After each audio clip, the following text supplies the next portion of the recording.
In a bold move aimed towards shaking up Big Pharma and slashing drug costs, the president has signed an executive order that puts American patients first. But what does this most favored nation pricing even mean? And most importantly, what does it mean to you as a senior and what you're going to pay for your Part D plan and your medications?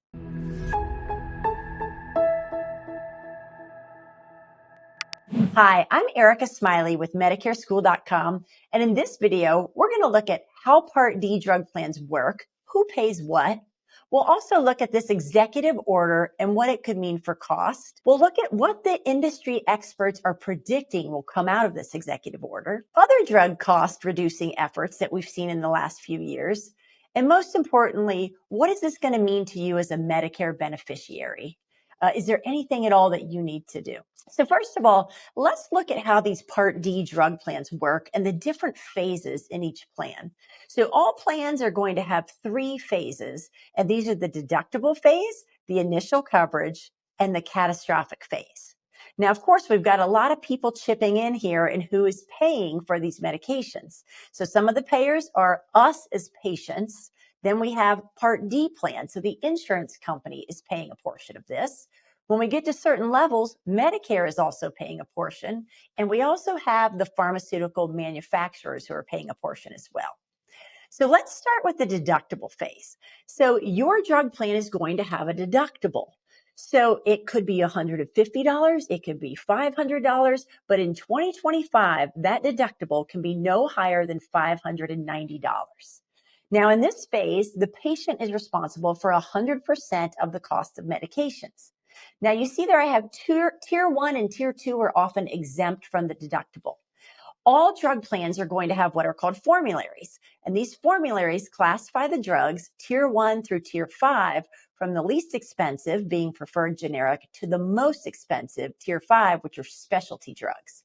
So tier 1 and tier 2 are usually those preferred generic and generic medications. They're going to be the lowest in cost, and they're exempt from the deductible. But all your other medications in the deductible phase, you as the patient are going to be 100% responsible. Then we're going to move to the initial coverage phase. So this is going to pick up right after the deductible. So let's say your deductible was $590 that year. Initial coverage phase is going to pick up at $591 all the way up to $2,000. So this is where we get into a bigger split of who the payers are. So in the initial coverage phase, this is after you've covered your deductible and up into that $2,000 cap, the patient, you're going to pay coinsurance, usually of about 25%. Now, if we're looking at generic drugs, the drug plan, the actual carrier, is going to pay for the other 75%. If we're looking at brand drugs, the patient's going to pay 25%. The drug plan, the carrier, is going to pay 65%. And then Medicare will pick up that extra 10%. So that's the second phase called the initial coverage phase. We're in that until we get to $2,000. When you get to $2,000, we're what's in called this catastrophic phase. Now, catastrophic sounds like it could be bad, but it's actually a good thing if you're the person paying for the medications, because this is where you've reached your cap of $2,000. So when you're in this catastrophic phase, you pay $0 for your medications for the rest of the year. So you'll see the patient pays 0%. The plan is going to pay 60%. Medicare usually pays 20%. And then we have the actual drug manufacturer chipping in a discount of 20% as well to cover cost. So this is the good thing. Right now, there is some protection to you as a patient, a person who has Medicare and is on Part D, because you shouldn't pay more than $2,000 in a calendar year for your medications. So let's look at this executive order and what it is. So President Trump signed this on May 12th, and this is saying that we should get the most favored nation pricing. So this means that we want to give the United States the lowest cost, the lowest price that any other country is paying. And actually, it uses some strong language in there that the pharma companies really have to do this, or they're going to get steep caps on what they can earn and how much they can earn from Medicare if they fail to do so.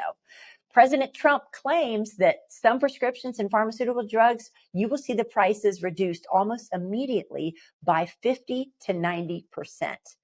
Now, there's a company called the RAND Corporation. It's a nonpartisan research company.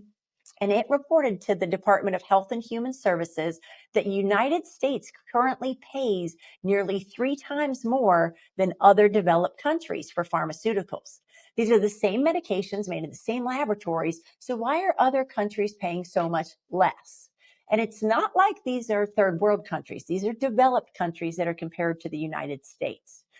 We've seen in our country some medications have monthly copays as high as $10,000, $11,000. We've seen as high as $13,000. Just astronomical price tags for these medications that a lot of people can't afford. And of course, if they're covered on your formulary, you do have that $2,000 cap. But what if they're not on formulary and somebody's having to pay out of pocket for these medications? So really the goal of this executive order is just to align the U.S. drug prices with what other countries are paying. People have worried, how are pharmaceutical companies going to make up for this difference? Is it going to impact their stock and their company's bottom line? But they may just have to increase the prices in companies like Europe to make up for offering the United States lower cost. And really, it's not just the pharmaceutical companies who are in the hot seat. A lot of the blame for these high medication costs are being placed on what are called PBMs. These are pharmacy benefit managers.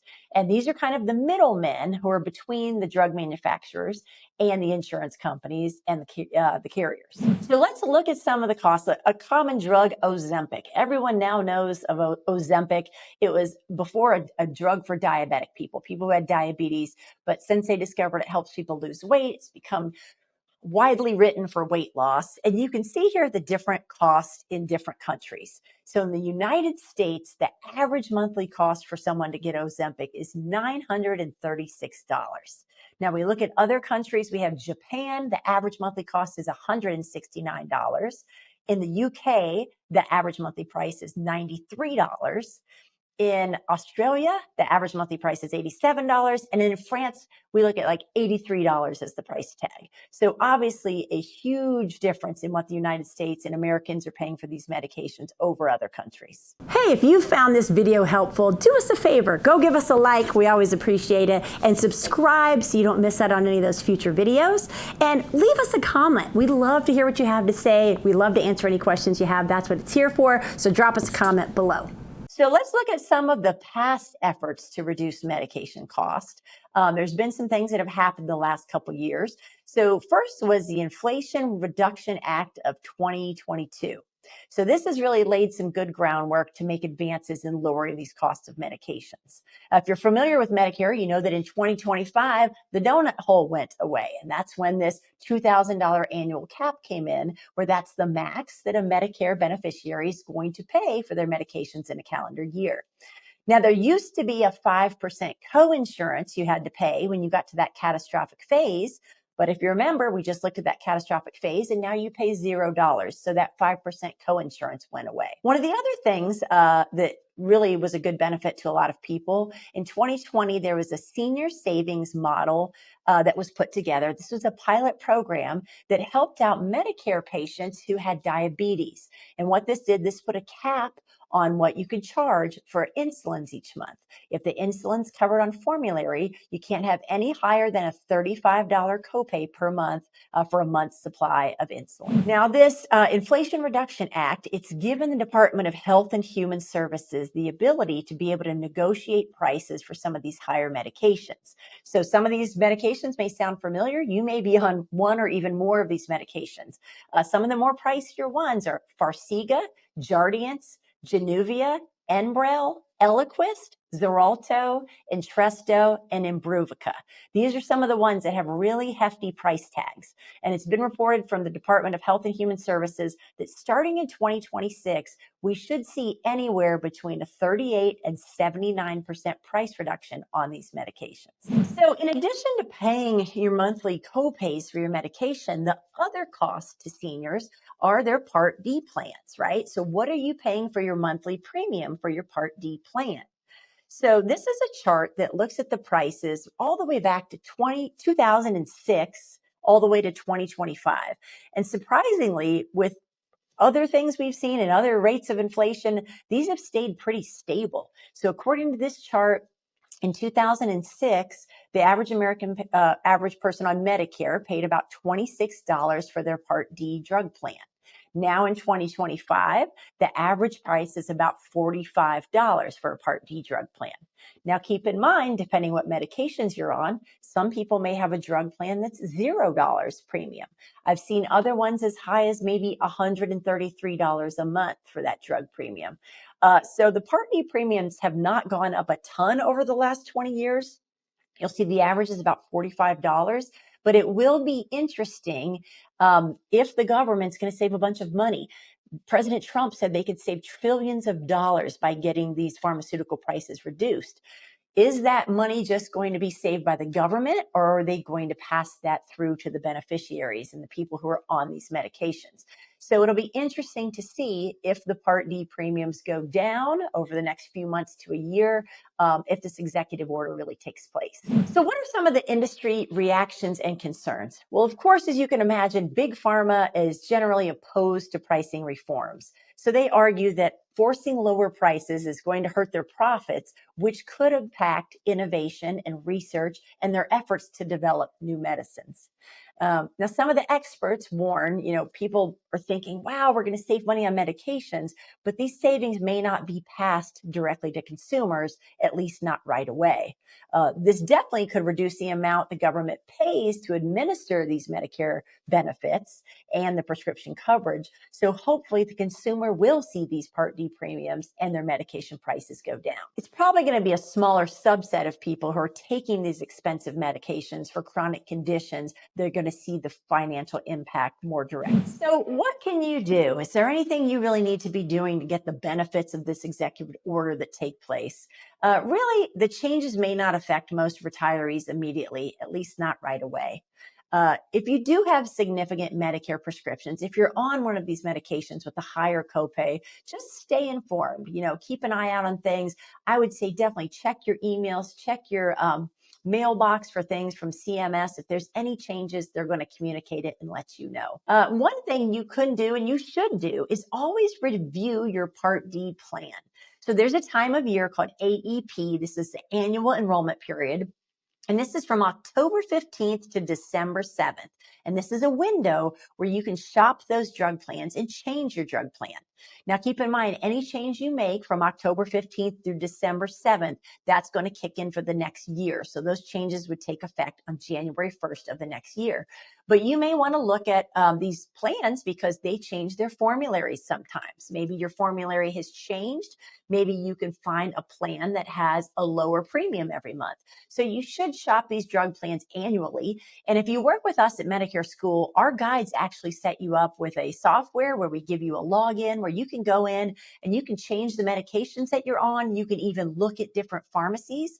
A lot of people don't know what pharmacy you go to does matter. Some pharmacies are standard pharmacies, some pharmacies are preferred pharmacies. So if you go to a preferred pharmacy, you're usually going to pay less for your medications. So always make sure that you're shopping those drug plans between October 15th and December 7th and taking advantage of that AEP. Another thing you can do is print out your formulary and take your medications with you, your list of formulary medications, to your doctor's visits. So if your doctor has to prescribe you blood pressure medications, there's a lot of different options. If you have that formulary printout with you, the doctor can look at that and make sure they get you a good medication that's going to work for you, but at the most cost-effective price for you. And again, don't stress about this, right? If there's any changes or if this is going to impact you at all, it will be clearly communicated to you through CMS and through Medicare. And lastly, if you need help paying for your medications, maybe even that $2,000 cap is a struggle for you, there are programs that can help you. There's actually a program for seniors called Extra Help, and you can go to ssa.gov, set up an account there online, and you can actually enroll in the Extra Help program there and get any extra help that you need with your medication prices. Again, if you have any other questions on, drug plans or Medicare plans at all, reach out to us. Our guides are happy to walk you through it. We want to make sure we give you the education you need so you can pick the plans and make the decisions that are going to be best for you.